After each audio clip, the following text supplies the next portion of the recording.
Civil Service Exam Word Problem number 54.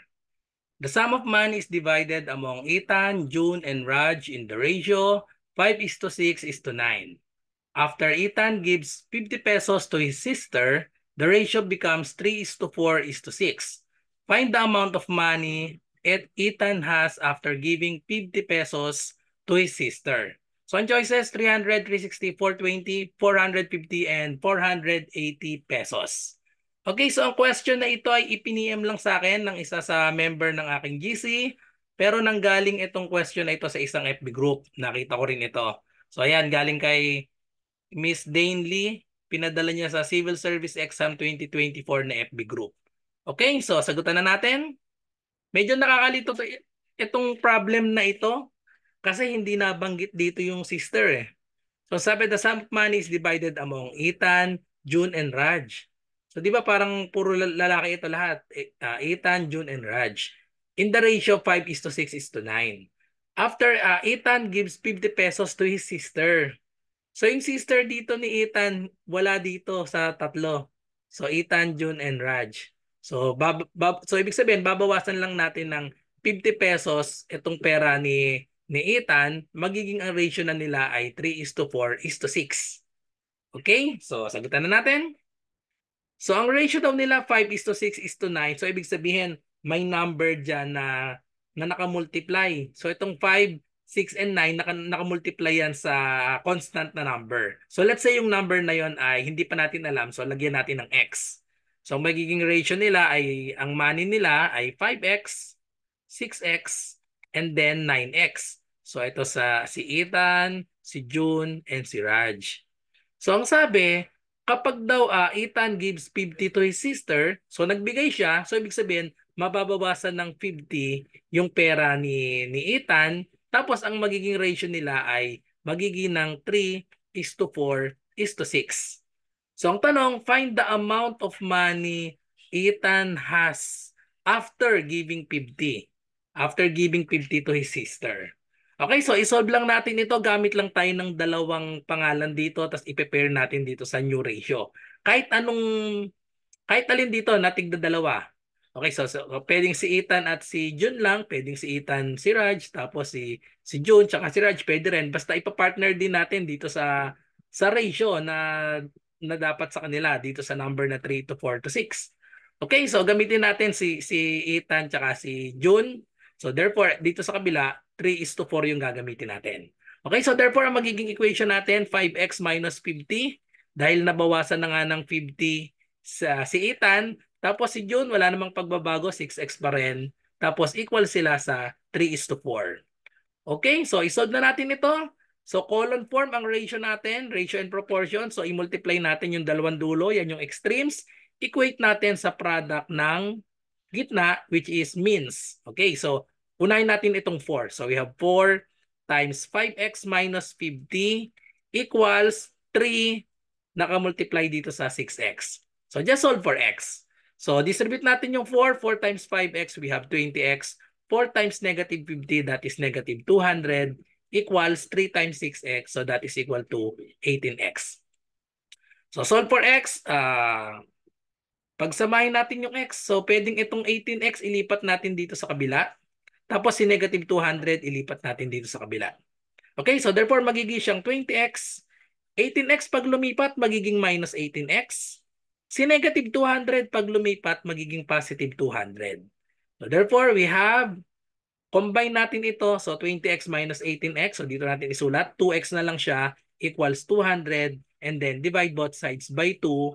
So therefore, the value of x is equal to 100. Okay? So pwede na natin isolve kung magkano ang pera ni Ethan, ni June, at ni Raj. So ang pera nila para maging 5:6:9, multiply lang natin sa 100.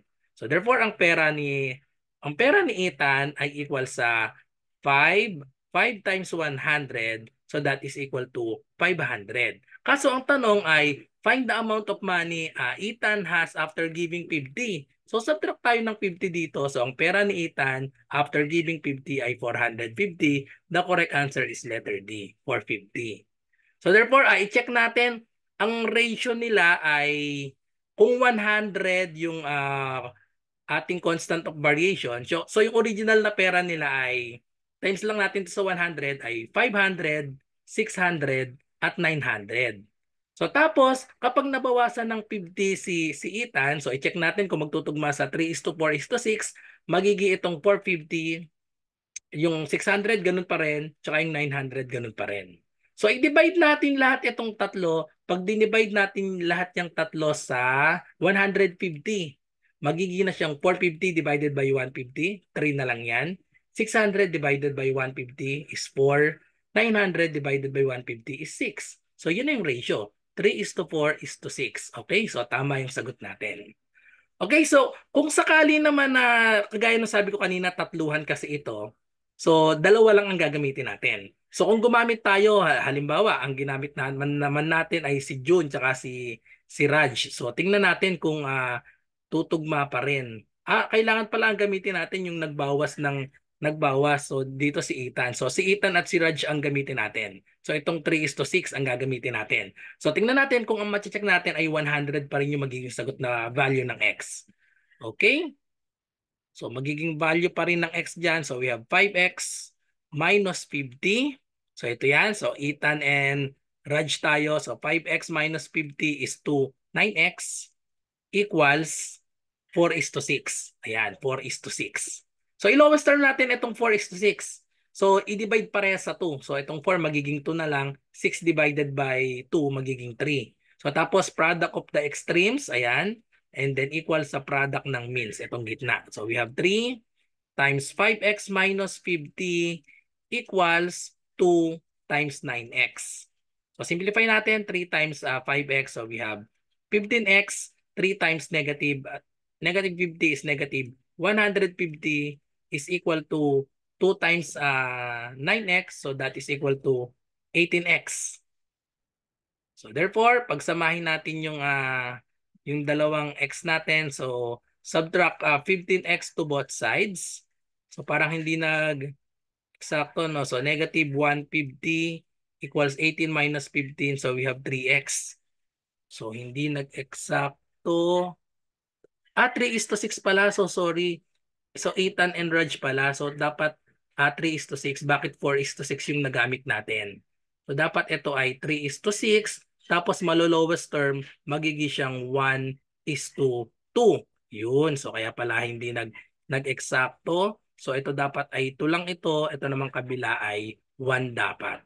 Okay, so tingnan natin kung 100 pa rin ang kakalabasan. So yan, so sorry dito, ang nagamit natin itong 4:6. So dapat Ethan and Raj, so 3:6 dapat. Okay, so therefore, distribute natin. So 2 times 5x, we have 10x. 2 times negative 50 is negative 100 equals 9x. Pagsamahin natin yung x, or itong 10x na lang ilipat natin. So minus 10x to both sides. So cancel out na ito. We have negative 100 equals 9x minus 10x equals negative x. So para maging positive, multiply natin both sides by x. So by negative 1, so therefore x is equal to 100. Or simply cancel natin yung negative. So therefore, parehas pa rin yung sagot natin. If x is 100, ang magiging pera nila ay 500, 600, and 900. Bawasan lang natin ng 50 si Ethan. So 500 ang pera niya originally. So therefore, 450 after giving 50 to his sister. Okay, so kapag ang ginamit natin si June tsaka si Raj, ganun din. So kitang-kita naman kasi 6x tapos 9x. Tapos maging 4:6. Parang ni-lowest term lang.